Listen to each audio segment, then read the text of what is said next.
So we are back with Syrup Village, and I am going to start this all the way at the beginning. So we start this adventure with Luffy, Nami, and Zoro all sailing on a stolen buggy ship. And Nami is telling them that they need a pirate ship if they're going to survive in the Grand Line, a proper ship. And I like how Nami and Luffy have two very differing ways that they handle this pirating adventure. So with a character like Luffy and by extension Zoro, these are characters who will drift at sea without really planning ahead for what they might need on an adventure, because these characters are strong. They have incredible confidence in their ability to handle any bad situation that they are faced with. So they don't really think ahead. When Luffy goes to an island, he's not thinking about what do I need to do to prepare for my adventure. He's not looking for specific kinds of people. He will just be drawn to whatever interests him. And so rather than thinking about what he logically needs for every step of his adventure, he's more so just being drawn to whatever fascinates him and pulling on people to his crew based on whether or not they are interesting or cool to him. But with Nami, she's coming from the perspective that she is very weak, and so she has to logically think and plan ahead to how she's going to survive in the ocean. So where Luffy would only get something like a pirate ship if it was immediately put in front of him and he asked for it, Nami is thinking, we need to ask for this first. This has to be our next goal. We can't just do whatever interests us next. We have to think about this logically. So they arrive on the island and we get the introduction to Usopp. So Usopp is running around the village and telling people, oh, pirates are coming, and some people are being freaked out, but other people are just laughing and being like, oh, this is just his daily thing that he does. So we're highlighting that Usopp is a very immature and goofy character, and he just likes to mess with people to brighten up their day and make it less boring, because this village is a very uneventful place. And afterwards, his pirate crew shows up to tell him about actual pirates that are coming. And he responds to this like, oh, you're lying. But then when they say it's like, oh, it's buggy ship, he's like, oh crap, real pirates. And he pretends to have a disease of like, I need to have snacks at this time, otherwise I'm gonna die. And he's trying to cover up his shame. So we're learning a couple things that are important about Usopp and why he lies.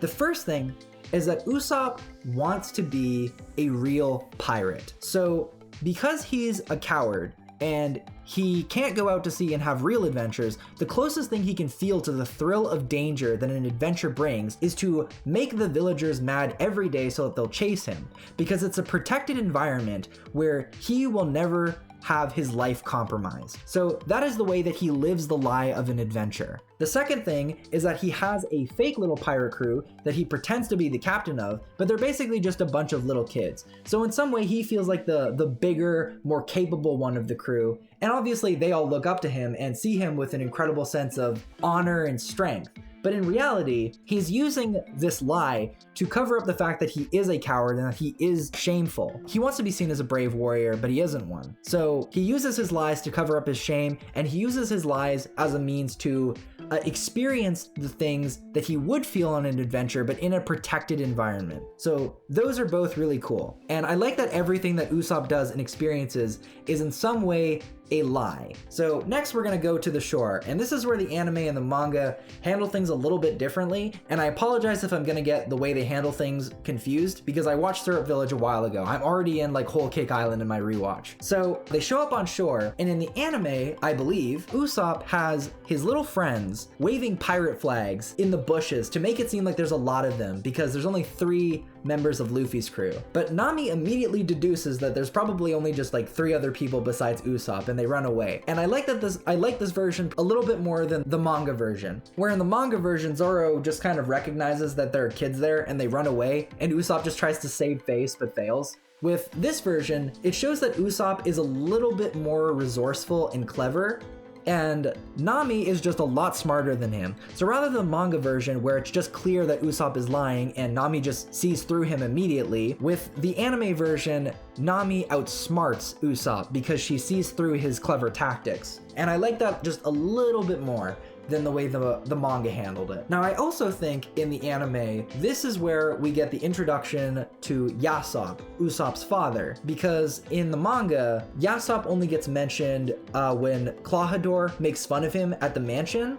Here, Luffy just immediately says, "Oh, you're Usopp's son, aren't you?" And then Usopp is immediately like, "Wait, you know my dad?" And I also kind of like this rearranging of information a little bit more, because in the manga, Usopp just kind of accepts that, "Oh, I guess you guys just aren't threatening. I'll hang out with you and listen to why you're here." But in the anime version, because there's that immediate connection with Usopp, we get to sort of flow immediately into, "Oh, okay, you guys interest me now because you know about my dad," and that sort of creates a connection between us. And there's another thing I like about Usopp. I like that he actually does want to be a pirate. Where Nami and Zoro are just kind of roped into this situation, Usopp does want to be a pirate, and I think that's really cool. I also don't know if I mentioned that his pirate flag is based on the painting The Scream, because the face is exactly the same. I think that's really funny. They talk a little bit about Usopp's father and how Usopp admires his father. And then Nami brings up, "Okay, we're looking for a pirate ship." And Usopp tells them that there's a rich girl named Kaya who could probably provide them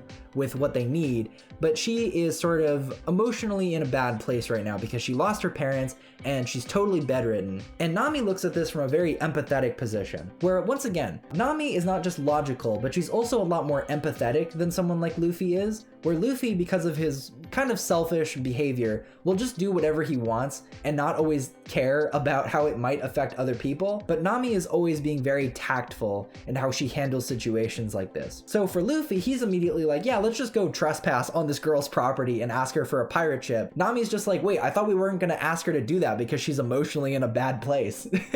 That's kind of a neat little contrast there, that Nami sort of encourages Luffy to not be an asshole in certain situations and to think about certain things emotionally. They show up at Kaya's house where Usopp is already there, and we learn that Usopp tells Kaya stories every day about grand adventures, and that he's doing this because she's bedridden and alone. Because she has bodyguards that are keeping anyone from coming in, and because she's bedridden and can't go out herself, she's pretty much all alone in this environment. So Usopp is her only beacon of light and joy in an otherwise very boring and lonely existence. So I like that, yes, Usopp is lying to Kaya, but he's doing so in a way that is meant to help her. He's just trying to make her day feel brighter. And I think that that's an important thing to highlight in Usopp's character right now.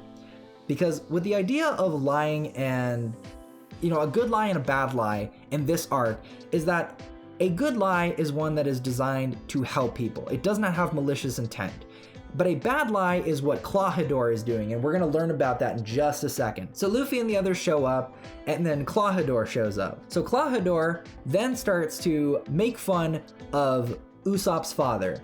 And this is because Klahadore is trying to intentionally manipulate Usopp to make him act a particular way so that everyone will view him from a particular perspective. And this is all going to flow into Klahadore's lie. So Usopp gets mad at Klahadore and punches him in the face and says that he'll never lie about being a pirate, which is going to be another important contrast with him and Klahadore. So we also come to understand that part of the reason that Usopp wants to be a pirate is because he admires his father.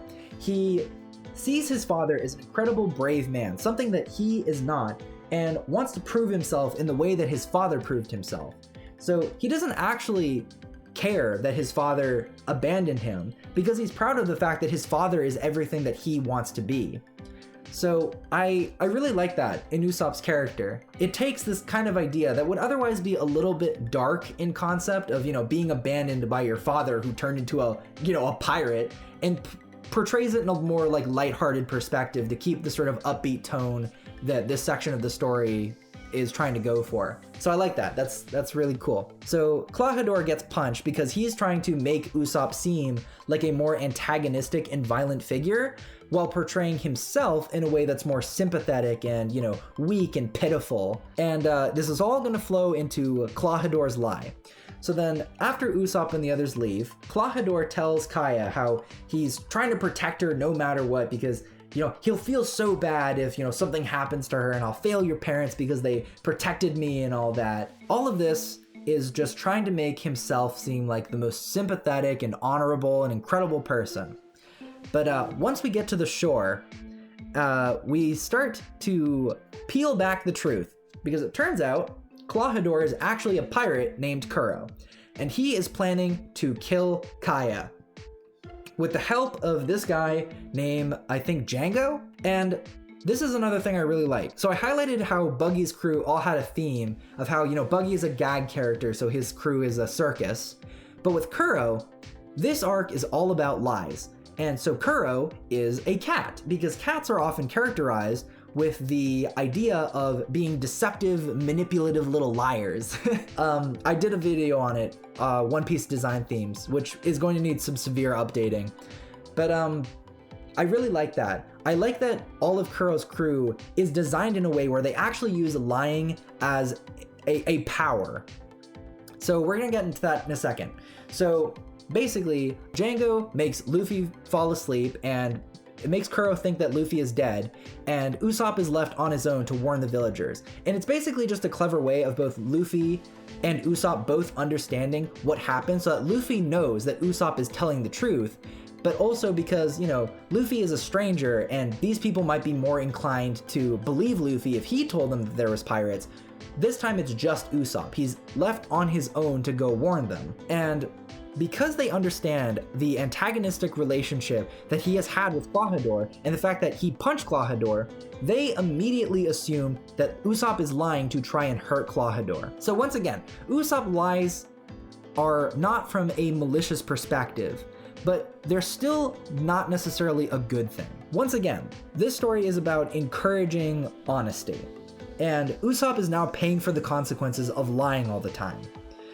But this also plays into Clawhador's lies of manipulating people by making himself look like the sympathetic figure here. Afterwards, Usopp decides that he's just going to protect the villagers by not telling them anything and making it seem like it really was a lie. But he goes to Kaya's place first to try to tell her that, you know, this Clawhador is actually a pirate and stuff, and of course nobody believes him, and it kind of damages his relationship with Kaya. But he's decided that he's going to let that relationship stay damaged because he doesn't want people to panic. And once again, this is coming from the perspective of his lies are designed to help people.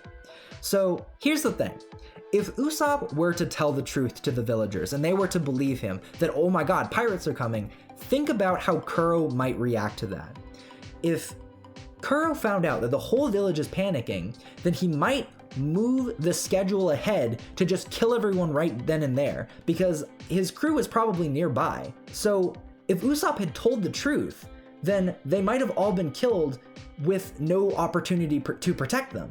But because everyone thinks Usopp is lying, it gives them this opportunity to prepare for Kuro's crew before anyone can get hurt in this very protected environment, you know? So it's a good lie. So Luffy and the others fight at the shore with Kuro's crew. So we're gonna get into some of Kuro's crew's ability now. So like I said, this arc is all about lies, and Kuro's crew reflects that a lot. So first of all, there's Django. Now Django is a hypnotist, and he is someone who literally forces people to believe lies through hypnotism. So that's a really cool ability. And then we have the Nyaban brothers. The Nyaban brothers pretend to be weak and pitiful in order to throw Zoro off guard, and then they steal his swords when they get the chance. So once again, they're using lying as a means of a power. So I think that that's really, really cool. Luffy and Zoro show up late because they went to the wrong shore, and then Nami and Usopp basically made things difficult for them to get to the other shore in time. And in the anime, there's a little joke where Luffy is like, I don't get it. I went in the coldest direction. Why am I not north? So it actually flows into this joke with Shanks and Buggy, where Shanks said that the North Pole was the coldest, and Buggy said that the South Pole was the coldest. So Shanks is still bitter about that. So he told Luffy that the North Pole was the coldest. So when Luffy goes north, he thinks that it's just the coldest direction, which I think is the funniest shit. Okay, but they show up, they're fighting the crew, Zoro takes down the Nyaban brothers, and it's time for the battle between Clawhador and Luffy. So the battle between Klahadore and Luffy is kind of going on simultaneously between the battle between Usopp and Django, where Django is trying to hypnotize the girl, trying to hypnotize Kaya to make her give the money away. And Usopp's crew is there to protect him. And I like that they originally thought that he was oh yeah, and I totally forgot to mention, Usopp also lies to his little pirate crew that he was that there was no pirate and he was just trying to get back at Klahadore, because these are just little kids. Like, he doesn't want them to get hurt. So if he tells them the truth, then they might feel inclined to go help him against these dangerous pirates. So, once again, that's a good lie. But they do learn, everyone learns that that Usopp was actually telling the truth, or at least Kaya and his crew members learn that he was telling the truth.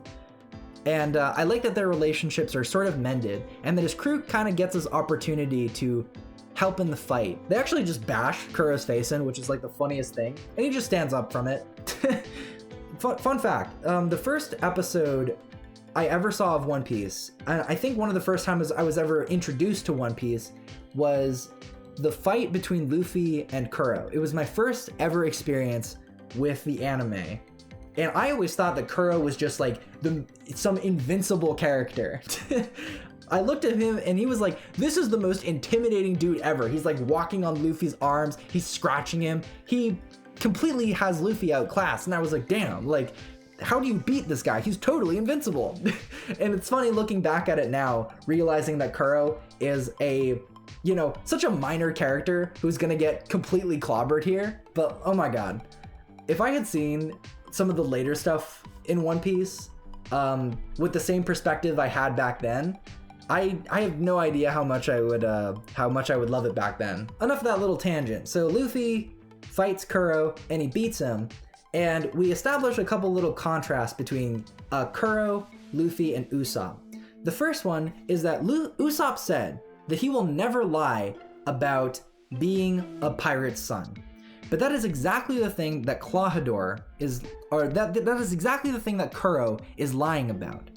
Because Kuro is, I wouldn't necessarily say a coward, but it's more so that where Usopp will, even if he's scared, he'll take on every challenge if it means to be a brave warrior of the seas, but Kuro gave up on being a brave warrior of the seas and wanted to take the easy way out. And another thing is his obsession with plans, where Klahadore has to plan on every little thing, but Luffy is just, going to accept everything as it happens. And that kind of flows into the same idea with Usopp, where Luffy has the courage to face whatever bad thing happens to him because he is determined to make it through the sea and become Pirate King. And Usopp is willing to face whatever dangers are ahead of him, even if he's scared, because he wants to be a brave warrior. So Kuro is not fit to be a pirate because he is not willing to fight dangers. He tries to take the easy way out.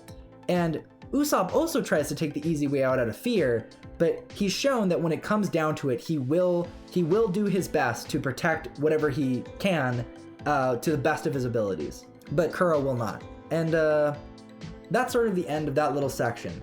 So they get a pirate ship, they're going merry, and and Usopp joins the crew. So that was that little arc. And I really like how oh, but there's one more thing. Before Usopp leaves, he has one little discussion with Kaya, and Kaya tells him that she's not upset that Usopp is leaving and hopes that he'll have fun on his adventure. And this is the last good lie. So Kaya actually is going to miss Usopp because Usopp has been the only connection she's had for so long. But now that she's sort of overcome her grief, because her sickness and being bedridden was connected to the grief of her parents, but now she's sort of overcome that a little bit and she's able to walk around and make connections. But she's still gonna miss Usopp, but she tells him that she's not going to because she doesn't want Usopp to feel inclined to stay. And I like that, because there's no reason for her to tell him the truth. Because first of all, Usopp is a coward and he might use that as an excuse to stay behind. And she wants him to feel no pressure to just go out on his adventure and have fun. And I like that there are times when lying is okay, but honesty is still something that should be strived for. So this is a very interesting and nuanced take on that idea. So I really, really like this arc. It's a lot of fun, and that is basically all I have to say about this arc. So I will see you guys next Sunday to cover Baratie.